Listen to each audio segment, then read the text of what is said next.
Hi everyone, I'm so happy that you're here to join me for the Way of the Animal podcast. What the hell is going on? Yes. Yep.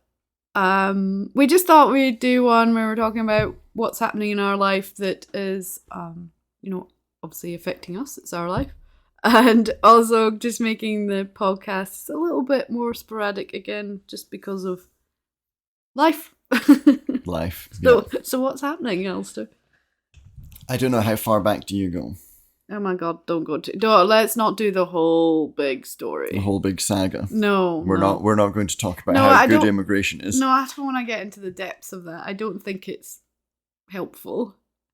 Fair enough. We can just do the recent? Basic recent, yeah. Okay. I don't even know where to start with that.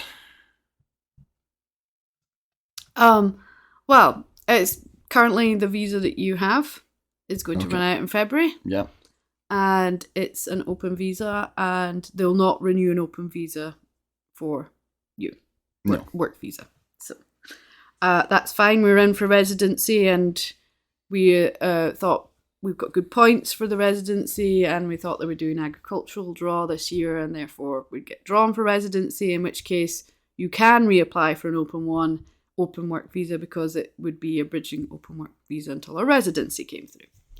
However, because they've decided to reframe the agricultural stuff for drawing people and stuff, is this correct? Yeah, they're doing a reframe on how they draw agricultural workers, because they're wanting to change the way they do it and try and reprioritize things, which ironically I believe they want to reprioritize the sort of higher skilled, higher paid jobs in agriculture, which is exactly where I am. Yeah. But instead of keeping the old system until they had a new system, the plan is to just not do anything. Nothing until they have a new system in place. Excellent, yeah. So we discovered a couple of weeks ago that was the case. So the first 6 months of the year that we'd been waiting for this draw to come, because they don't tell you when the draws are going to be or what they're going to be. It's just a random thing. Then we discovered that it was never coming anyway. And while there's a very, very outside chance that we could get in without it being a specific agricultural draw, because they score agricultural jobs so low, it makes us at a disadvantage based on any other industry. Anyway, so the current job I'm in, that I've been working in for 3 years, they don't want to do a thing called an LMIA, which is Labour Market Impact Assessment, which is designed to make sure you're not stealing jobs from Canadians. And there's a few other bits and pieces to make sure it's a genuine business, that the person going into the job isn't being exploited and all that sort of thing. Yeah, it's like to protect both. Actually, mainly the immigrants, like us, but mainly, it's both parties. It is both parties, but it's also trying to protect Canadians, to make sure that you've advertised the job for Canadians to get it, which is absolutely fine. Yeah. But due to all the ins and outs of it, my current employer does not want to do it. Which that's fair enough. That's their choice. Decision. Yeah. But that means that I can't keep this job. So when this visa that I've got runs out, that's me. I can't work here. So to preempt that, obviously, with the idea that they're not going to draw the residency, we were like, okay, well, we need to look for jobs that currently already have the LMIA, the Labour Market Impact Assessment, with it, so that you can get a work visa that will continue us on in Canada until we get a residency. And there are lots of jobs that have LMIAs across Canada. There are none right nearby where we live. So we would have definitely been having to move. Yeah. To find one. And then, like my mum was saying, she's like, just things always seem to land in your lap. I'm like, I don't know why or how that happens, and I'm truly grateful. Someone who has done a bit of hauling of cattle and has seen us working with the cattle here and knows the manager here and that sort of thing. He was contacted by the manager here. Yep. And he said, oh, well, I want him. Yeah. Hang on, let me speak to my boss and see if he'll do the LMIA paperwork stuff. And basically, it seems like they're going to do that. And you went and spoke to them. And yeah, within sort of 2 days, they were, right, we want you to come out and speak with us, meet with us and see what you think. And went and had a chat with them. And they were very much of the opinion of, yeah, it doesn't matter what we have to do. We want you to come and work for us, which is great. And now we're just kind of in that middle ground of leaving where we've been for the last 3 years and going to this new thing. Still waiting on paperwork getting drawn up and all the final details, but everything's sort of agreed on. Yeah. And yeah, there's the slight challenge as well is they haven't got the accommodation set up yet. So that's part of what's going on is we kind of know where we're going, but there isn't a place for us to live in yet. So there's that going on too. And yeah, I kind of wanted to talk with you about it a bit on the podcast because I think it's something that everyone comes across all the time. Mm-hmm. Is that when things are changing for you, how it can affect you, and like there's some specific details like that we struggle with in like trusting other people to their word, because we've been stung by that before, and then there's the challenge of change, and so yeah, we can start wherever, but it's just like talk a bit about how this affects us and how we're coping. As you manically laugh. Yeah, exactly. For me, the change, I've been through a lot of different phases with the change. It was the, no, I don't want to. And then it's, well, I've got to. So, okay, yeah, I want to. And then because of the way I am, when things happen, I just want them to happen. So then I get frustrated at the waiting.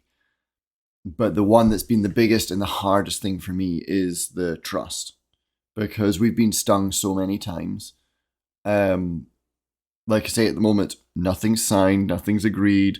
Well, agreed. No, it's all agreed. It's all gentleman's agreement agreed. But nothing's formal. Nothing's formal. I have handed in my formal notice to my current employer just to make sure they know exactly when I'm leaving, so they can make plans accordingly. And it's that kind of thing that worries me. I know the people that I'm going to go and work for the new job.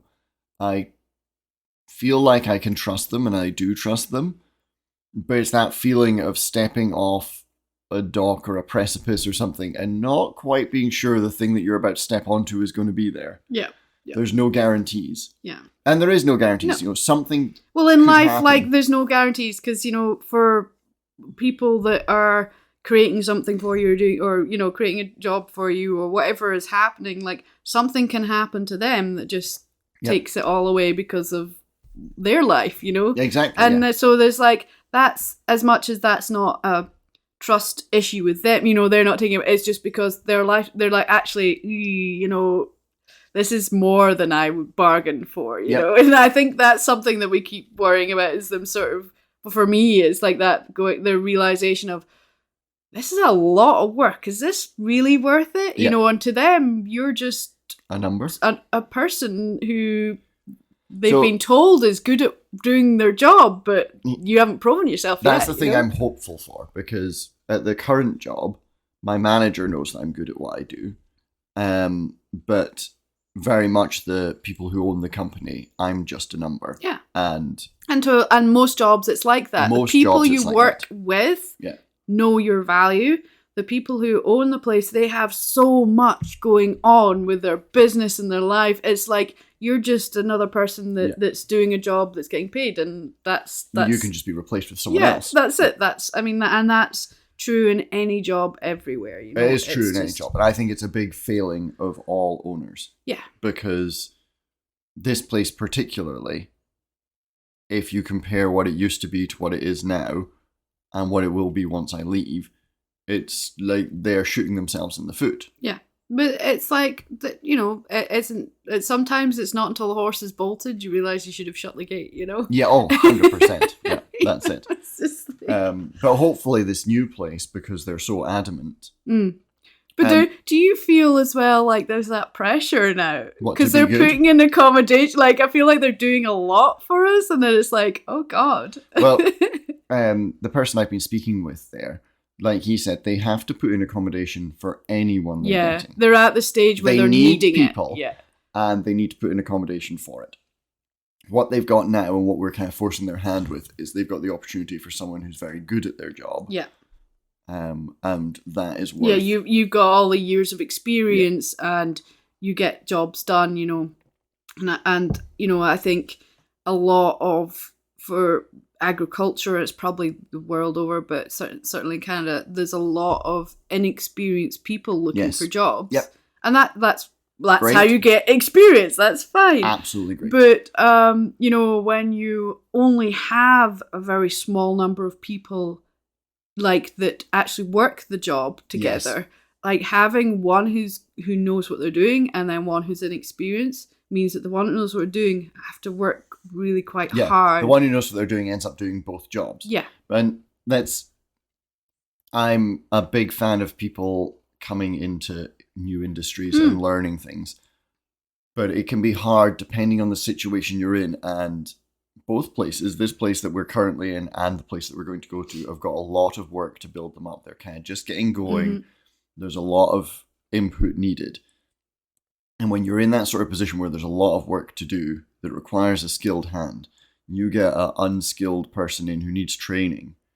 Well, then your skilled hand is doing his part of the job and their part of the job. Yeah. Because even if you're showing them how to do it, leaving them to do it, going back and checking on them, you're almost putting as much time and effort into if you had just done the job yourself, which always comes back to me with the difficult thing. It's like, you know what, I'll just quickly do it myself.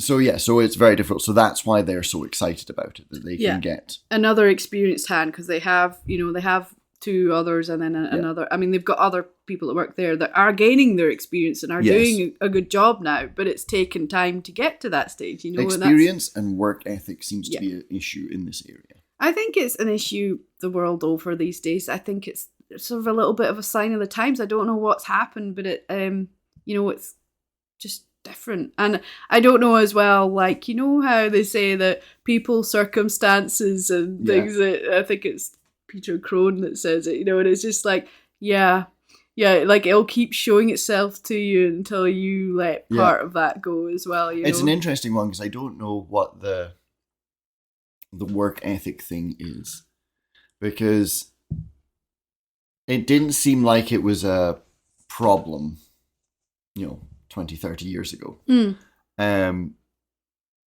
But then, there was talk of things like, oh, well, we should move to a 4-day week. That's better for people. We should do this, which, I can understand the fact that people will be more productive over 4 days if they've got a 3-day off. Like you feel fresher at your job and things like that. But I feel like something must have changed in the balance that made people generationally feel burnt out on work. I think, it's really interesting concept, because there's like several things going through my mind there. There's that thing where, and I have not met much experience in lots of different job fields, so I don't know, these big business places, the London business and stuff. I've heard from friends of family talk about, how the competition is to who can stay the latest, because that's how you get your accolade, that's how you get promoted. The most overtime that's unpaid and dedicate so their life. I think there's that sense of the only way you are recognised and acknowledged is if you work to the point of complete self-destruction and burnout. That's how you get recognised. And that's how you get promoted through any or a lot of businesses. So I think that's the sort of ethos that has come through a lot. And then the other thought that came to me there is, I think a lot of people have opened their eyes as well more to the fact that, you know what, as much as work brings you money, it's like a lot of your time that you could be doing life that you're working. And if you, it's like, so there's two things there. It's like, okay, so if you're doing a job that you love, you enjoy, you're passionate about, well, then it's still making you feel better. You enjoy it. Some days are bad and some days aren't. That's life. But it's you enjoy that part of your life as well as the free time you have to do what you want. Yes. So there's that, and then there's people that sense of you go to university, you get your whatever degree and then you go and you work real hard from the bottom up, and that is like that's what you do to live in this life. And I think some of it is people have become aware of there are other ways of living. Well, and I have a... So the only thing I was going to say to that is that university and that this is what you do is in doing that, you're quite often forcing people into that lifestyle who it doesn't work well for them, it doesn't suit them, and it puts them under this pressure that they must do it because they've spent all that money to get to there, and then they aren't happy in their job. Yeah. And so, therefore, their sense of work ethic towards what they want to do is greatly reduced. It could be. I've got a interesting take on it. Mm-hmm. So, you always see the sort of the memes and things that posts about it, about the changes in inflation and the changes in wages. Mm. So you look back, and obviously I was not alive then. But you look back sort of 1950s, that sort of thing, that stereotypical husband goes out to work, wife stays at home with the couple of kids, the sort of 2.4 children thing, and they've got a car, they've got a house, that's kind of the standard. Mm-hmm.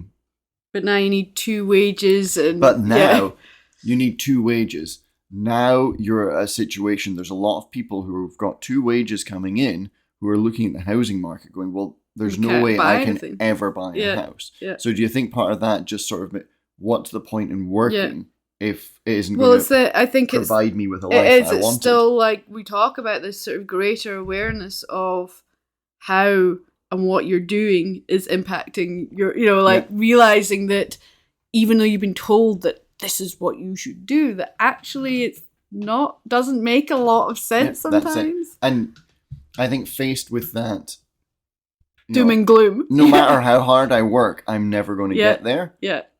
But what's the point in working hard? I might as well just punch my clock, get the money. But it's like, I think, like, for me, the feeling for me is that the issue is getting there. A isn't necessarily where you want to be, but you're told that it is. Yeah, there's definitely and B, like, you see all the quotes and all the things about it is getting there is not, if you get there feeling how you're feeling, you won't get there, and then there's a lot of people that will get there and be like, okay, next goal, and never celebrate where they're at, so it's just like, you can just whittle away your life trying to get there. And there's a whole depth of complexity within needing the money and just doing a job because you've managed to get a job so you can actually live and, actually just survive day to day, week to week. So like, and I can understand for some people how that's like, you actually just feel so low and demoralized by your life and trapped that, it's like, it's beyond just no work ethic. It's actually like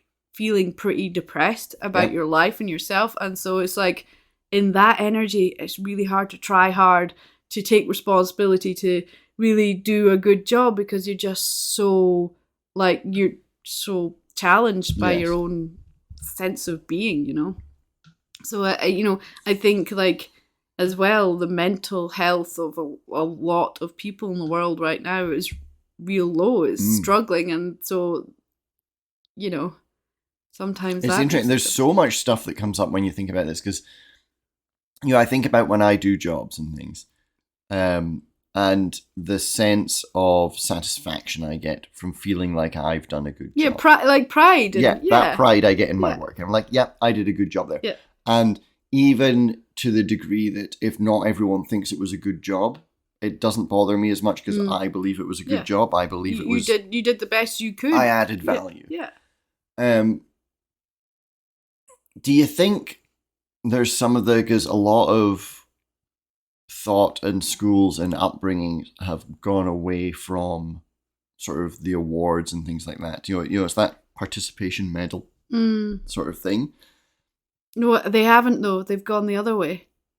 So I think they've like gone so much to celebrating everyone and their participation in equal measure that no one's matter. Rewarded for putting in the extra effort because they want to create that equality, which I don't know what's right or wrong with that. I'm not saying I don't one's have right a and one's freaking wrong, clue. But I remember growing up that for us it was, you know, in everything, sports day, everything. It didn't matter. It was first, second, third. You know, you get your prizes, whatever. Everyone else, that was it. I mean, you'd get a good job, but that was it.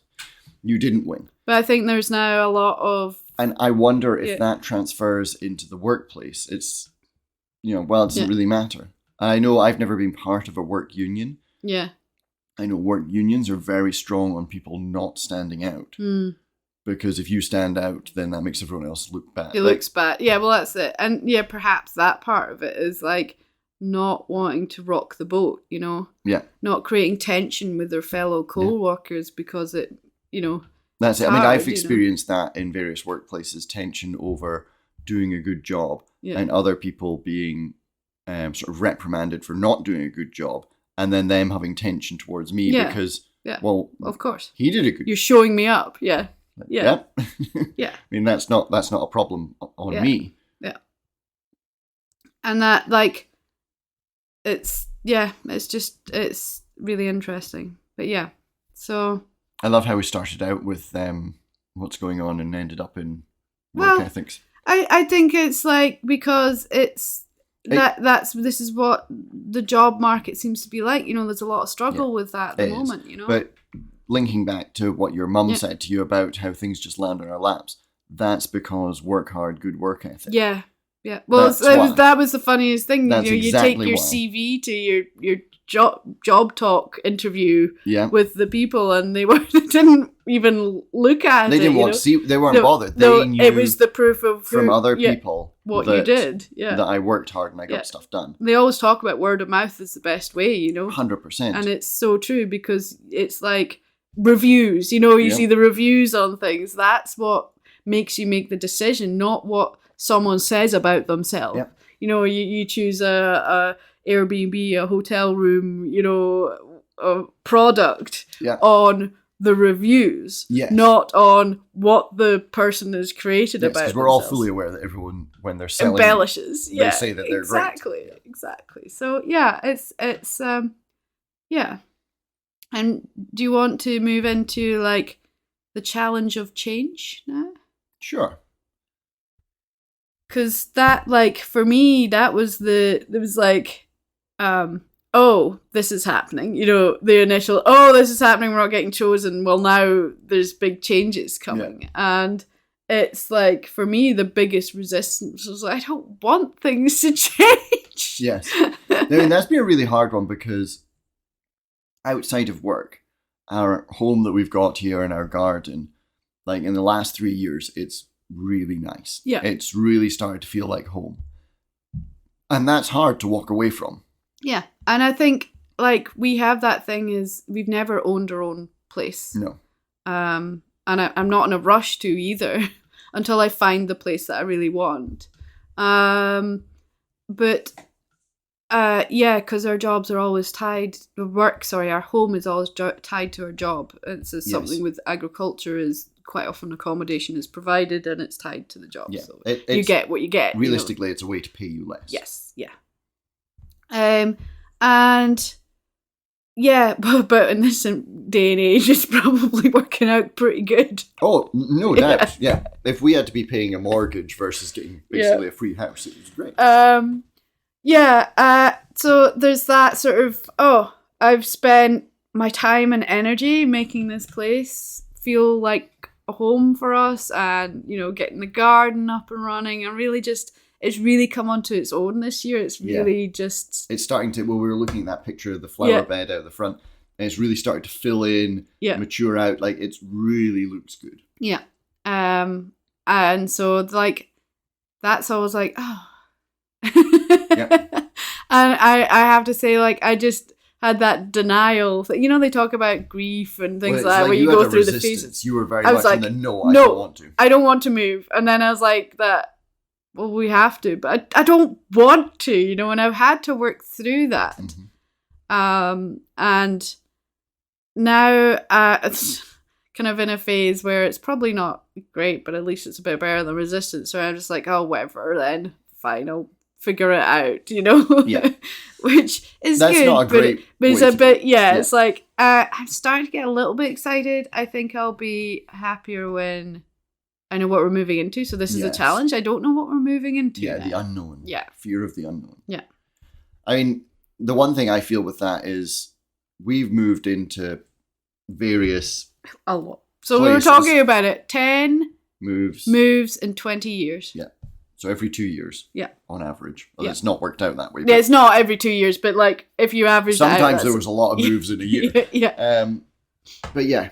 And a lot of places we've moved into, there's not been very much. And we've turned it into something. We've turned it into a home. Yeah. And I think that's the one thing that I've learned in those 10 moves in 20 years. Is that home is where your heart is. It's where we are. Well, it's not even home that it's where your heart is you can make anything home. Yeah. You can make anything into something that is nice and you like. Yeah. Some places take more work than others. Yeah. But it can be done. Yeah. Yeah. And unfortunately, we've always ended up kind of in this phase of we get it just where we're liking it. And then we're moving out. Yeah. Yeah. Which has made us get very good at getting it to where we like it. Yes, yeah. Well, we kind of know the basics of what makes us feel good and what works for us. And, you know, we're pretty good at moving now. So, you know, there's all those pluses. Yeah. And you've got a new challenge, because I'm sure if you think really hard about it, there are things you would do differently here over the past 3 years than we did do. So you can implement some of those changes. Yeah. It's all new stuff, new change. So change is good, and actually I woke up with that Sheryl Crow song, you know, a change will do you good. Yeah. And very early on in this thing, and you know, I keep finding that sort of, you know, this challenge is an opportunity, you know. It like I keep getting that sort of guidance and sense of this is something that's going to turn out good. Mm-hmm. You know, it's like it's good for us. It's an improvement, even though at the moment it feels like it's like not. You know, well, it doesn't feel like it's not. It just feels like the hardest part of it, because I think the guy, the manager of the other place, the new place, was sort of asking, you know, what are you thinking about? And I was like, you know, everything seems fine. The hardest part is it's a change, and that's what I'm struggling with. Yeah. Like the rest of it's fine. It's just that it's a change. So what I find I do with it, because I've gone through similar stages to you, and I'm trying to direct my attention very specifically. So I'm looking at things in our current situation that I don't like. Yes, and I'm reminding myself, these things are not good. These are all the things that you're like, yeah, it's fine. But realistically, it's not fine. Yeah. And then I'm looking at the new place and I'm going, look, these are all the opportunities that are there. One of the big ones that at the moment I'm really sticking to is I will be very busy over the winter. Yeah. And in the spring and things like that. Middle of the summer, I'll be quite quiet. Yeah. Which we like for our holiday, which we're going to do next week. So again, more sporadic podcasts. Yeah. We're going to get in the truck and go for 10 days driving and exploring. And we'll have the opportunity to do that easily. Yeah. Whereas here, there's not a good time, aside from the dead of winter, when there's 6 feet of snow and it's minus 40. Yeah. Which really, I don't want to be in the rooftop tent at that. No.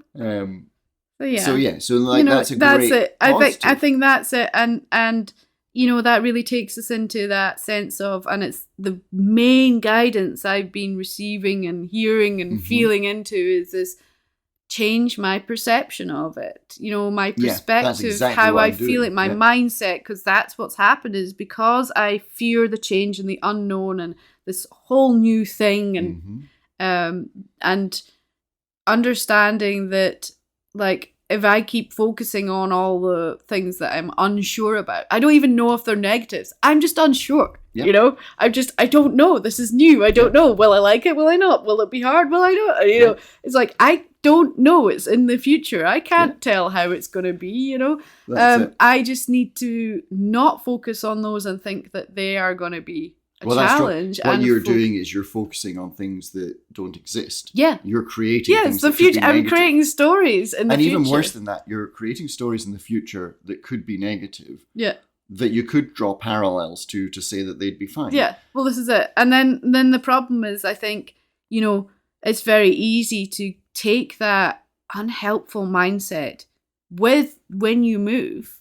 Like, when I move there, take it and then hate it there because I've decided I'm not going to like it and there. You're looking for the negatives. And you just like totally get caught up in that. And then there's that sense of, you know, something that I've been wanting to let go of is, you know, it appears with the accommodation, we're going to get sort of accommodation that's going to take us through the winter to the spring. Yeah.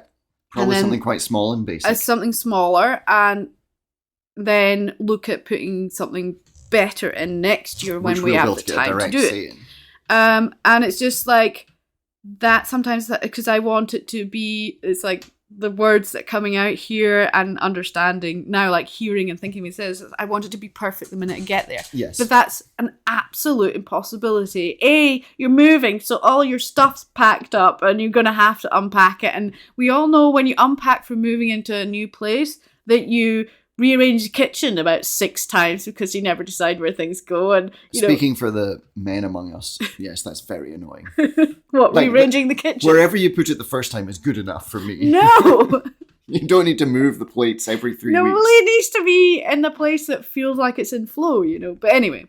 But, you know, that's like, that's never going to happen. And even if it was a setup, like this place, the set-up accommodation that we had here, we still move things around and change things in 3, you know. Yeah. And so it's just like, you know, it's that, I think for me, that fear of moving into the new place, and you're moving into a new place, so you're getting to know a new energy, a new land, a new area, and like, because it's different, finding it hard and thinking, oh, I don't like it here because it's different challenges. And I'm finding it hard because it's different, you know.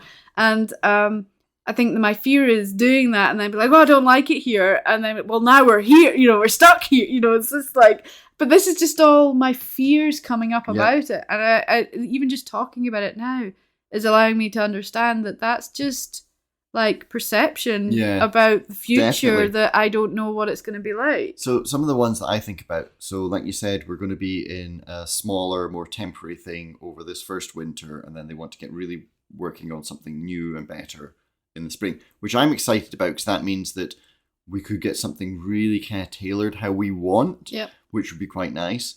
But then I think about the small one, well, it might be quite cramped and all this. We don't really need much space. No. Looking back on the places we've lived over the years, I'm thinking specifically of affectionately known as your dad's back passage.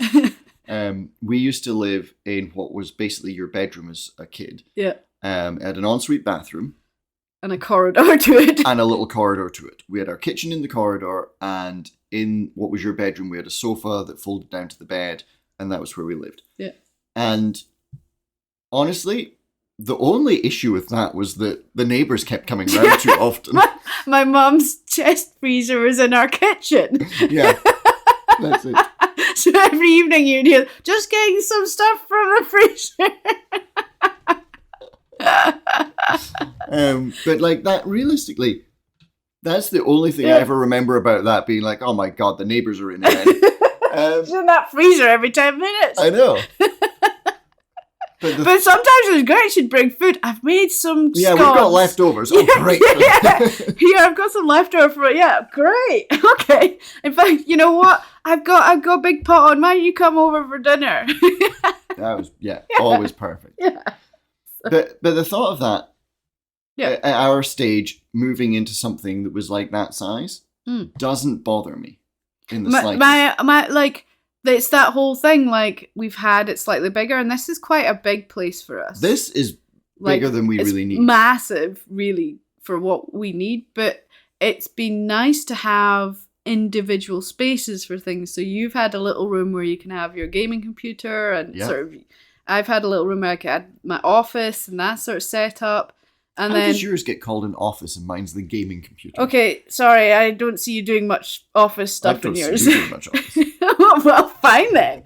And then we actually have a spare room with a queen bed in it as well. So that was great for people to come and stay. And even better was the what we call the dog room, which has a stove in it, which is basically you walk into the house and there's like a cloakroom on the right and then this massive room with a stove in it. So that was great for drying off dogs, clothes, it's just a great additional space. It's just a space, but it's nice to have. It's actually, we've always spoke about, after being in the UK, is having a big walk-in porch area with a stove in it to dry out dogs and stuff. A stove and then some sort of hard floor so that it doesn't matter about you wet can just or mop whatever. it up and That's it. So we kind of had that. So I've enjoyed that, and this is the smaller place is going to be different from that Completely.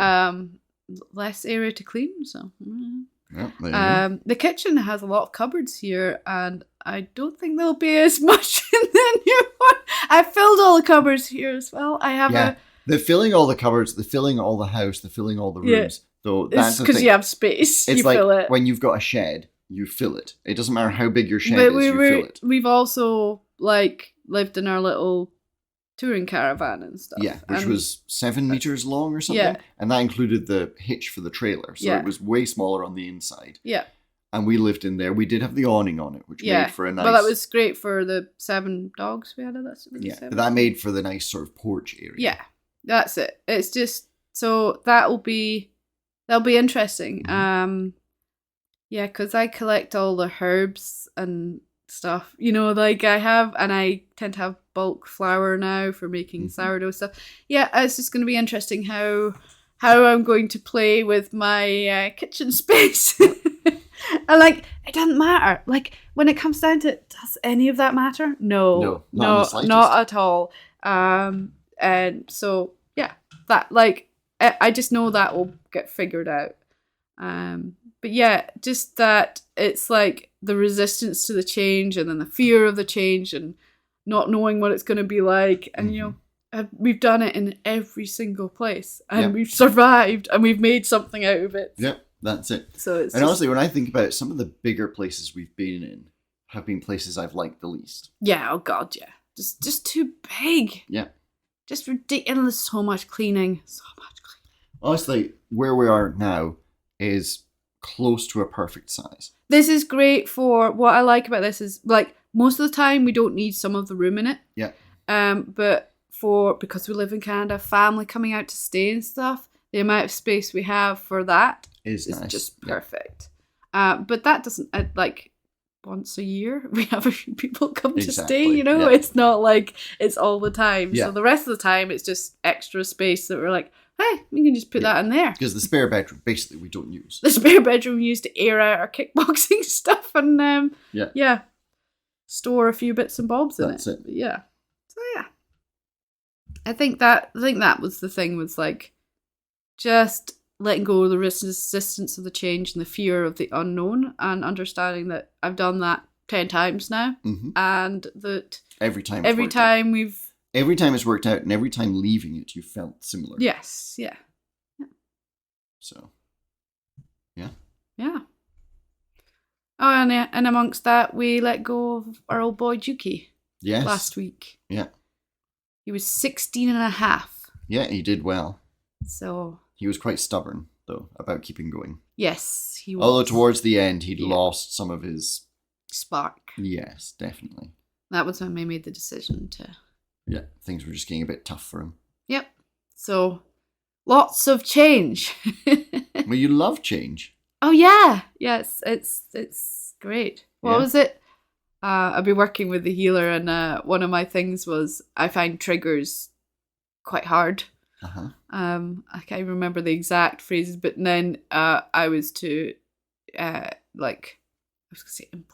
change the wording. What do you call it? Yeah, it's to sort of reframe the language you use. Yeah, around it and create a new positive rather than thing. Triggers and things. So like that. it was life's fun and full of surprises.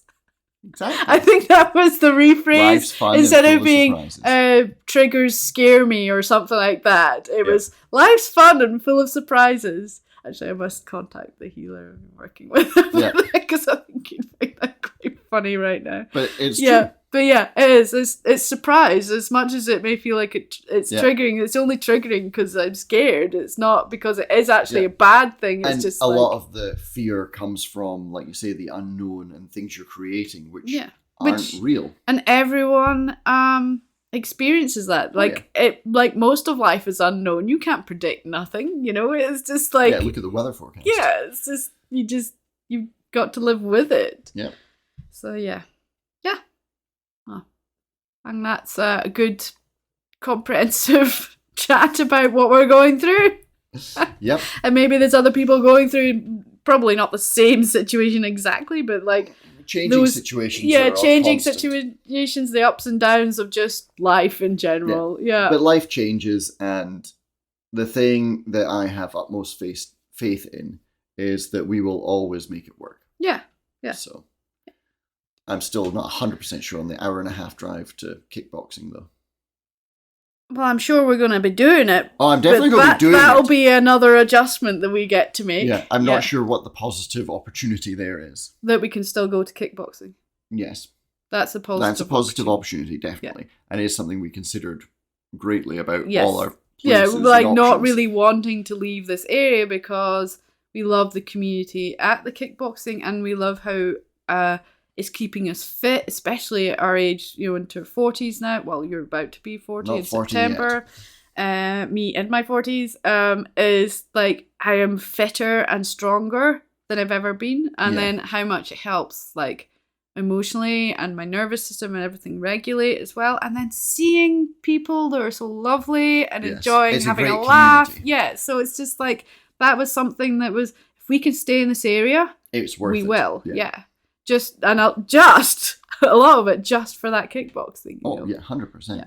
Also, I know where all the good shops are in town that I want to get all my usual stuff, so that's handy. I didn't have to redo all that because I don't... See, you are a girly girl. You're excited about the shops. About my homesteader health store and, where the refillery is. And yeah.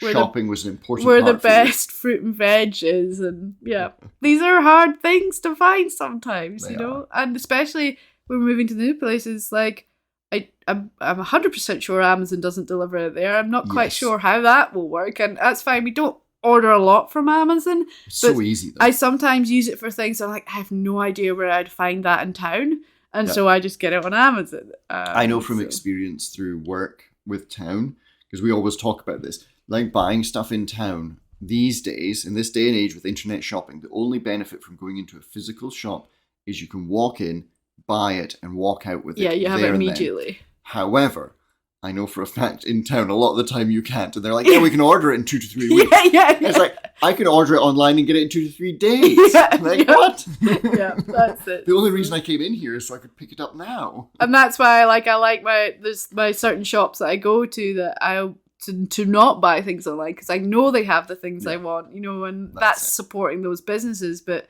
when they're not even got them, because we are quite far north, so they don't always stock things. But they'll have warehouses and things down south, so they can ship it up to them, and that's fine. That's the way they work, and that it's just that sort of different sense. But okay. Well, thank you. Let's see if we can think of a topic for another one for while we're away. I don't know. I mean, just leading on from what we're talking about there, convenience shopping. Yeah. I don't know. It's kind of boring. It is kind of boring. Yeah. We'll see. Okay. Thank you. Thank you.